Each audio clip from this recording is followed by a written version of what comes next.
Don't block. Oh.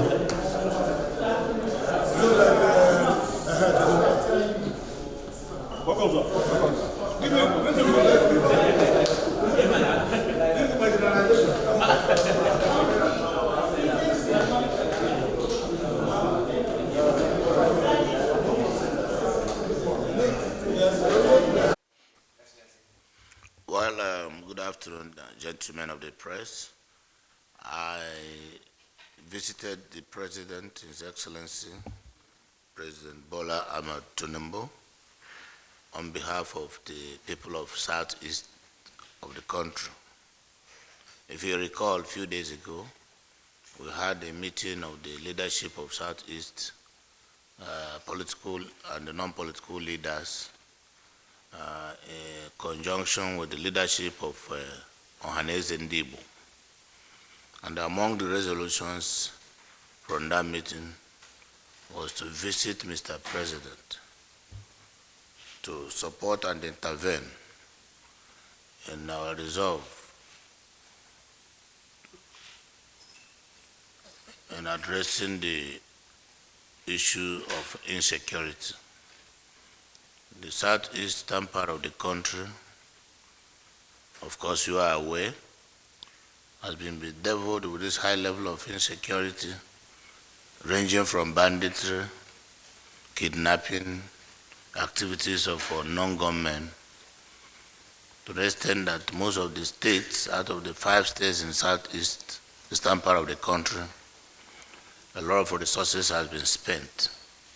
Community efforts have been invested. Yet, the problem seems not to be abating. So the leadership of the zone met and agreed that working with the Forum of Governors from Southeast, that we will come to Mr. President to formally request his intervention and additional support from federal government to ensure that there is peace in the southeastern part of the country. The people of Southeast believe in the unity of the country, and as an integral part of the Nigerian project, also needs serious attention in terms of provision of security for our people to go about their businesses.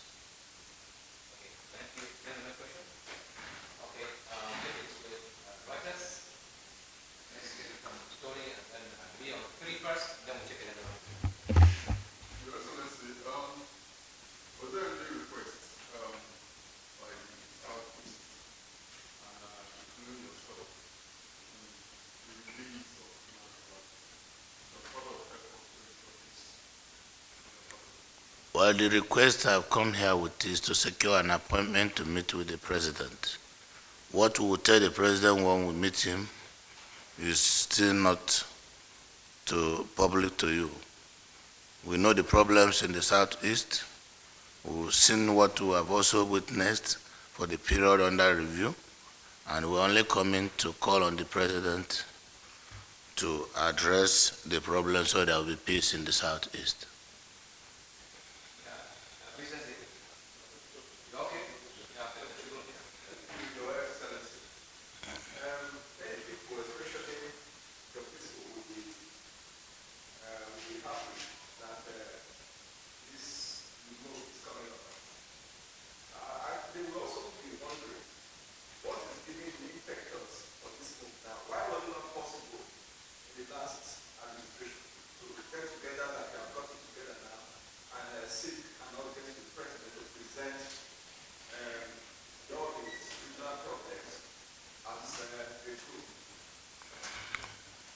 Well, this is not the first time we are coming to the presidential villa as a group. But under the current administration of President Ahmed Bola Tinubu, that is barely 60 days old, we are also coming to renew the request and to also draw his attention to some peculiarities in the Southeast that will require federal government attention to solve.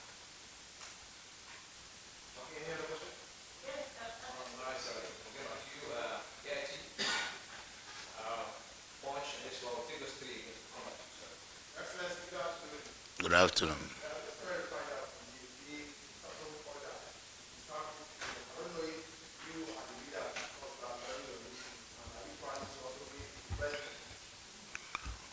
The situation in the southeast is not as simple as some people think.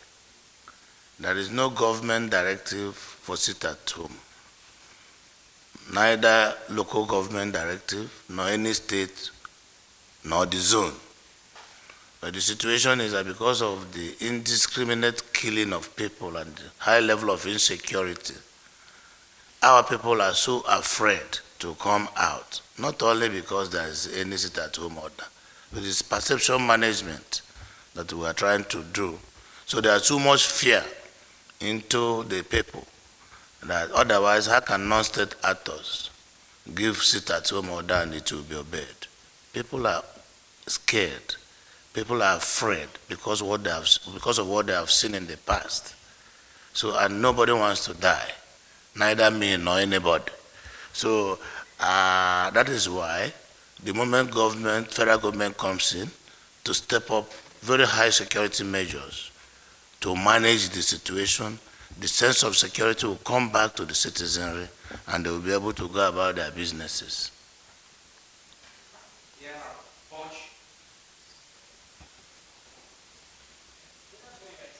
Good afternoon.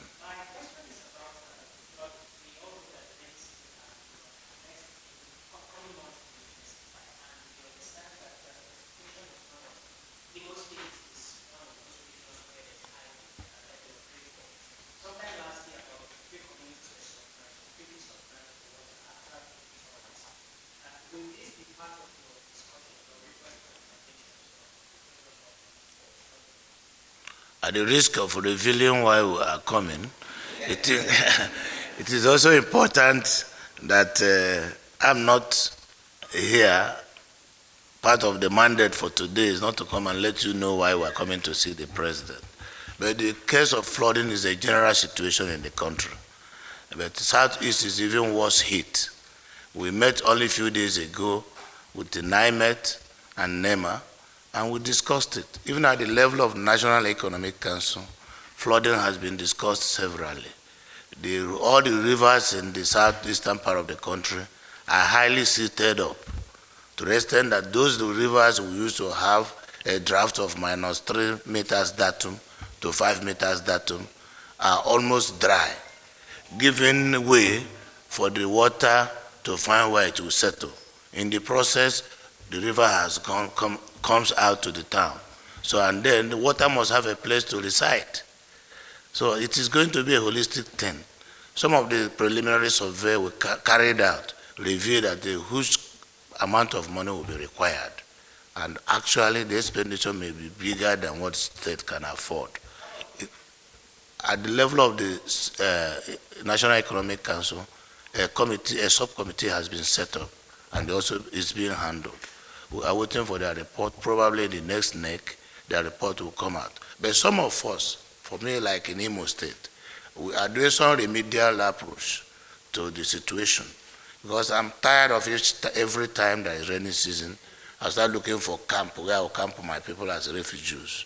So I have already done a hydrographic survey of all the neighboring rivers and tributaries. So with a view to doing some minor job to deepen the rivers to be able to accommodate rainwater. Yeah.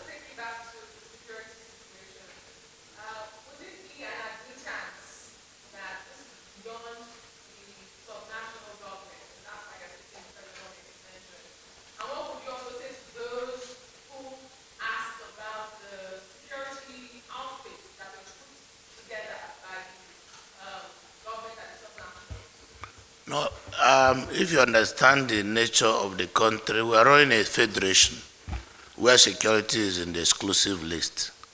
So the subnationals have never been empowered under the Constitution to manage security. All we do is complementary contribution by way of gathering intelligence to the federal government, supporting security agencies, sometimes with a local vigilante arrangement, which is a community effort. But security is entirely in the hands of federal government to manage in Nigeria.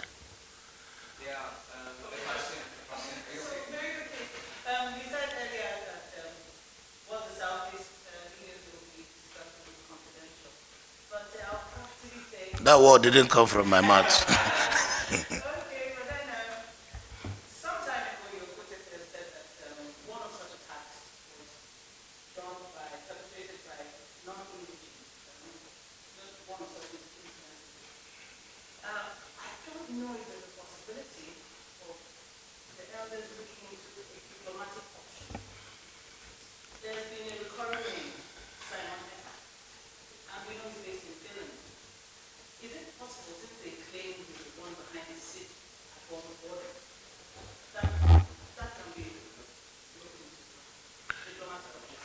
So you can see again, diplomacy and the foreign policy programs are also in the exclusive list.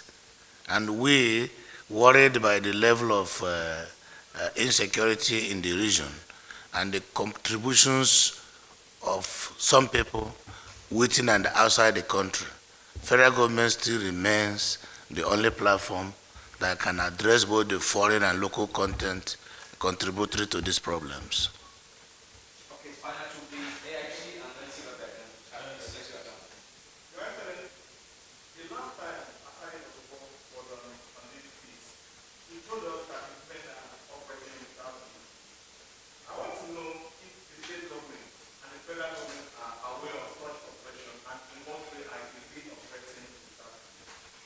I don't know whether his men are police officers or Nigerian army. I don't know who are Asari Dokubo's men, so there will be no way of me answering this question. Can you please find out from me, from him, who are his men, and how do we identify his men? Okay, thank you.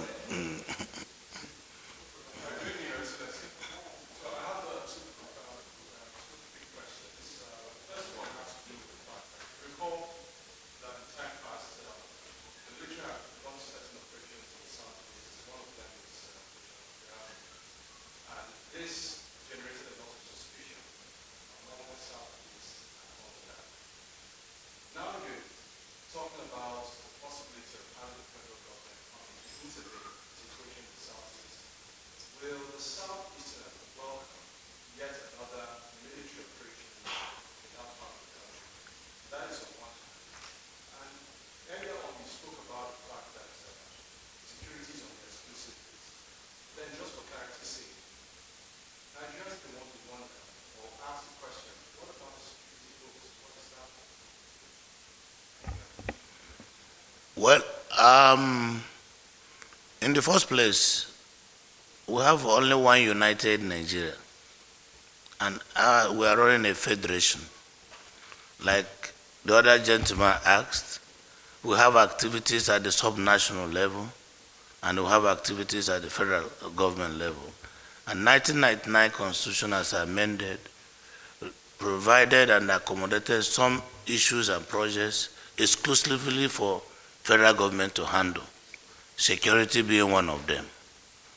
The second thing is that whereas we as governors are called chief security officers at the subnational level, we rely solely on the security logistics and equipments and services provided by federal government under the doctrine of federation. So we are only federating units.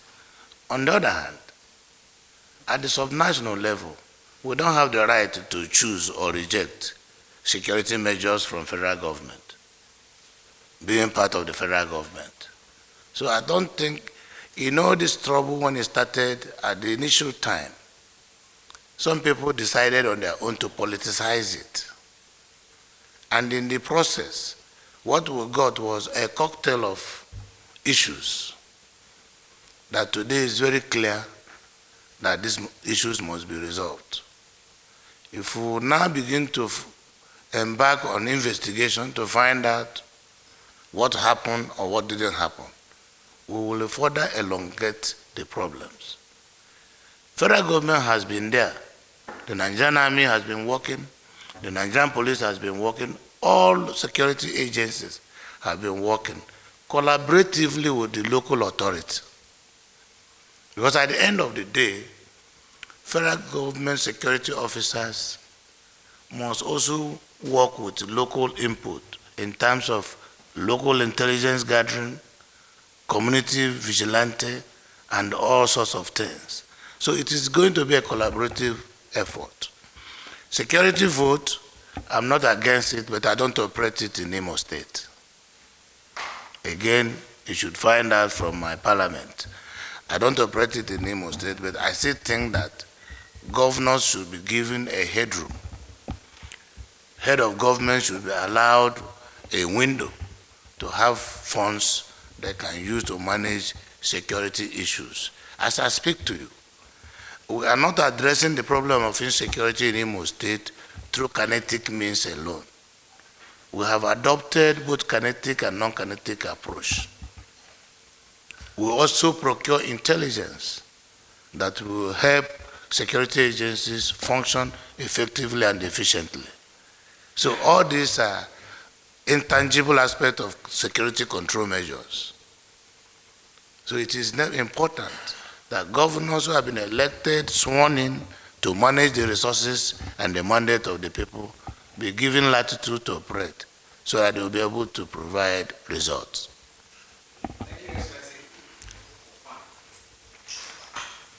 Thank you.